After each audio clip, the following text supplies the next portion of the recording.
As a full-time lawyer, my days can get busy quick with endless emails, meetings and deadlines, whilst still trying to find time for family, fitness and even this YouTube channel. And for a long time, I used to feel like I was drowning because no matter how much I tried to work faster, I always felt behind. And so effective time management was something that I needed to figure out. And I tried all sorts of productivity apps, systems, planners, but honestly, none of them really seemed to work in the real world. But eventually, I stripped it all back and found certain strategies that are simple, practical, and actually work no matter how busy your schedule is. And so in this video, I wanted to share with you my 10 time management tips that really did make a massive difference for me and helped me create so many additional hours for myself each week. Okay, so number one is the time block. And by time blocking here, I mean time block in a calendar pretty much all of the essential things that you want to do with your life each week. And why I like time blocking so much is because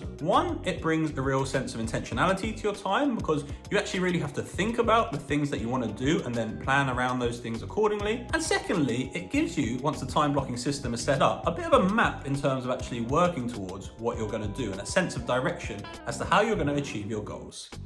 And so this time blocking system is broken down into two steps. So firstly, I would say to time block all of the non-negotiables in your life, like the things that you need to do for your life to operate. So that will be your work, like that will be a big chunk of time each day. Sleeping is also a non-negotiable, any periods of time to eat. For me personally, I would also put exercise in there as well. Like I like to do at least an hour of exercise and I'd put that in step one here. And any other things that are absolute non-negotiables for you. And then step two is to put in basically all of the other things that you really want to achieve in your life. And so like for me, this YouTube channel is a big one. That's a priority for me. And I allocated 10 hours each week and I put 10 hours into my time blocking system. But basically figure out like what are your goals in life and how much time do you need to achieve those things and then put them in step two here.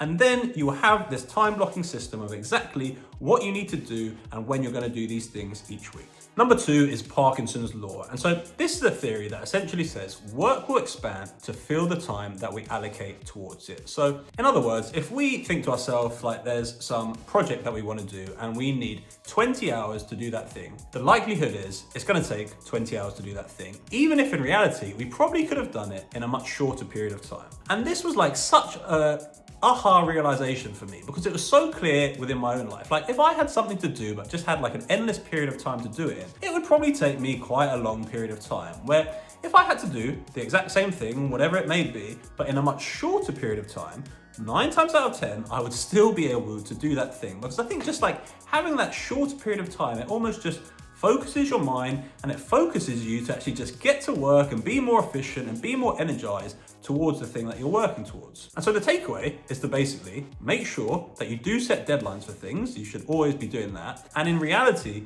you should probably set deadlines that are actually a lot tighter and shorter in time than you might have thought that they needed to be. Because, as I said, in reality, you will still be able to complete those tasks in the shorter period of time.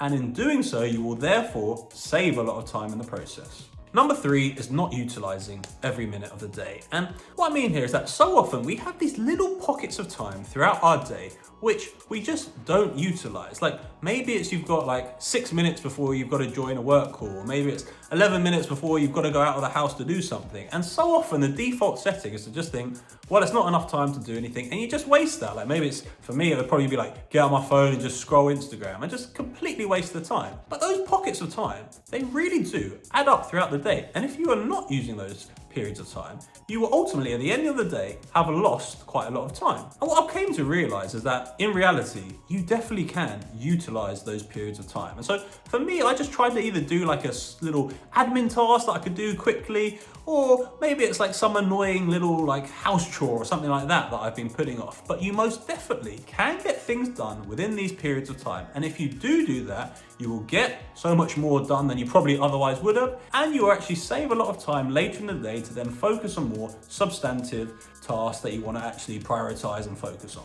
Number 4 is around the power of focus. And the reality is that there is a big difference between 1 hour of focused work and 1 hour of not very focused work. And when you're not very focused, you're not going to get as much done, and you will therefore actually be losing time because it will then take you longer to do things than it maybe otherwise should have. And all right, it's probably easier said than done to just, all right, focus in here. But a mindset that I really like to try to use to actually focus and be as productive and efficient as I can is to treat work or treat whatever the things are that you want to do like you're going to the cinema. And what I mean here is that when you go to the cinema, before you go in, you are going to prepare yourself to basically be sitting down for the next couple hours or so and be engrossed in the film. And so you'll probably go to the toilet. Maybe you'll get some snacks, get some popcorn or sweets. Maybe you'll send a text message because you know you're not going to be able to go on your phone. And you just do everything you can to then sit down, be relaxed and engrossed in the film. And I would try to treat work or whatever the things are similarly. So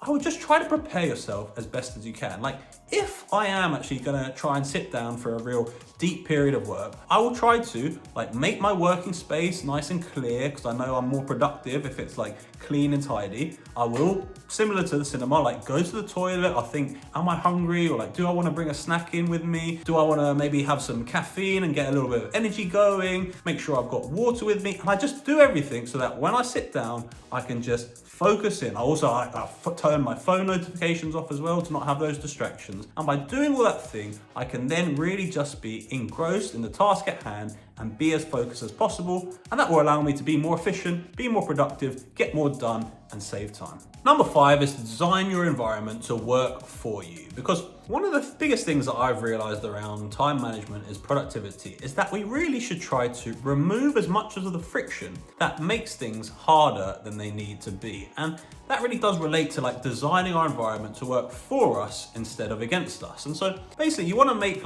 good habits be as easy to do as possible and bad habits to actually be harder to do. So for instance, maybe it's you've identified that you want to read a little bit more before bed. Well, easy way to do that could just be to put your book by your bedside table so that's clear in line of sight, and then you'll just be more likely to pick that book up and do some of the reading. Or if it's more of a bad habit, say your diet's gone a little bit off track and you're eating way too much junk food, well, just try to get all of the junk out of your house, and that way it will be easier for you to actually just be healthy and stay consistent with that. And so basically just try to think about your environment and in terms of doing the things that you want to do, and just try to make your environment as working for you as possible and make good habits easy to do and bad habits harder to do. Number 6 is to cut things out that you waste far too much time on. And this will be a little bit different for everyone. And so I think it is really just trying to be a little bit honest with yourself and think about some of the things that maybe aren't very productive, aren't really benefiting your life in any way, and the things that you're maybe spending far too much time on. And then just try to cut those things out, or at least cut them back. And for me, I think there is 3 that I've really tried to cut out of my life. And I think these 3 probably do apply to a lot of people, but number 1 is television. Yes, television's entertaining. Yes, it can be relaxing to watch, but it is a real time sink, especially if you are wanting to do lots of things. And some people really do waste so much time on TV and watch far too much. Number 2, similarly, is social media. I mean, so many of us are probably victim to that, but I would here probably just go on your phone and try to look at how much time you spend on social media. And if it is in the multiple hours or just far too excessive, try to think about cutting that back as well. And then the third thing is the news. And yes, it's important, I think, to stay up to date with current affairs and know what's going on in the world. But I think you don't need to actually spend that much time on the news. You can just read half an hour probably at the start of the week and get a good idea for everything that's going on. The people who are obsessed with the news and watch or read multiple hours of the news each day, I just didn't think that's really necessary. And I think you can lose a lot of time doing that. And the way the world is at the moment, it's probably a bit depressing to do that. So I would cut that back as well.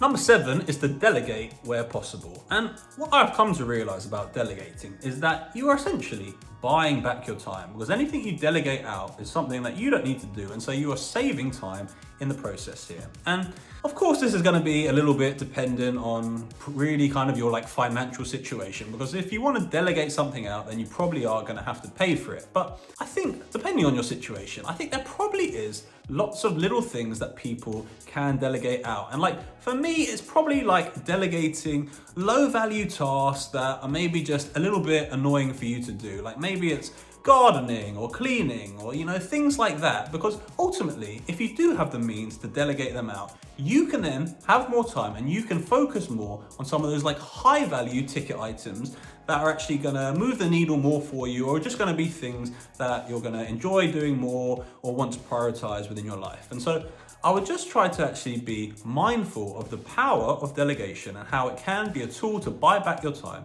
And really, just depending on your situations, think about if there are certain things that maybe it would be good for you to delegate to someone else. Number 8 is around the hell yeah or no principle, which is a concept that I think came from Derek Sivers, which is essentially that if you're asked to do something and it doesn't feel like a hell yeah, then the answer should just be no. And I think the idea is that probably in reality, people say yes to doing far too many things.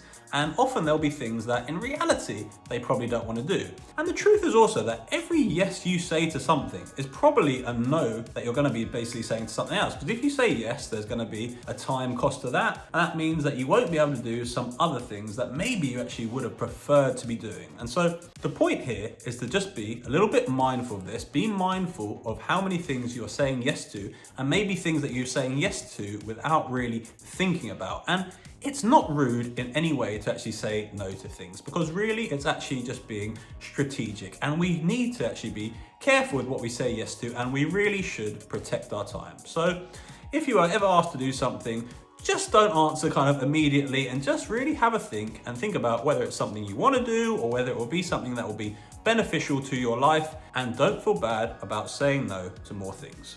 Number 9 is to stick to one task at a time. And what I've come to realize is I really think multitasking is a myth. I mean, they say guys can't multitask anyway, but I don't think anything good comes from multitasking. And there are even studies to suggest that multitasking, it can result in like you taking like 15 to 30 minutes to actually regain focus on one task once you have switched onto and started looking at something else. And I also think that when we are just trying to like multitask between different things, we're never going to be doing something as efficiently and to as high a standard as we would be able to do if we were just doing the one thing. And so I really think we should just focus in on one thing. If we do that, we'll be able to do it to a higher quality, and we'll be able to do it more efficiently, or actually probably save time in the process. So really pick one task and then just lock in, like maybe set a timer for that one task. And again, like turn off notifications and really just get in the mindset that that's what you're going to be focused on for now. And then once you have fully completed that, then you can move on to something else. And also in this regard, I would say it is almost like a muscle you're training, because by just focusing in, you will get better at that, and then you'll more easily be able to drop into other periods of work and focus better on those things. And number 10 is to look after yourself. And what I mean here is that we got to just prioritize the things that I think should really be non-negotiables for all of us. And so that is to exercise, and I would really try to exercise pretty much every day and pretty intensely where you can for whatever level you're at. Sleep is so important as well, so I would definitely prioritize that. And so people have certain different requirements, but I would try to get 7, 8, 9 hours of sleep each day. Diet as well, so important. Make sure you're eating clean, healthy, make sure you're getting lots of protein in. And I would also try to alleviate stress as much as possible. And the importance of these things, it really can't be underestimated. And how it also relates into time management is that when we are prioritizing these things, we're going to most likely be in kind of the best state that we can. And we're going to be hopefully feeling good, feeling energized, feeling more productive, feeling more positive to actually do the things that we want to. And as a result of that, we'll then just be more inclined to do all of the things that we say we want to do, and we should be able to do those things more effectively and quicker, and therefore save time. So there you have my top 10 time management tips, and I really do think that these are very simple and can be implemented by everyone very easily. But if you do them, I promise you will save so much time from it. I hope you found at least one or more of those things useful. Thanks very much for watching this video, and I'll see you in the next one.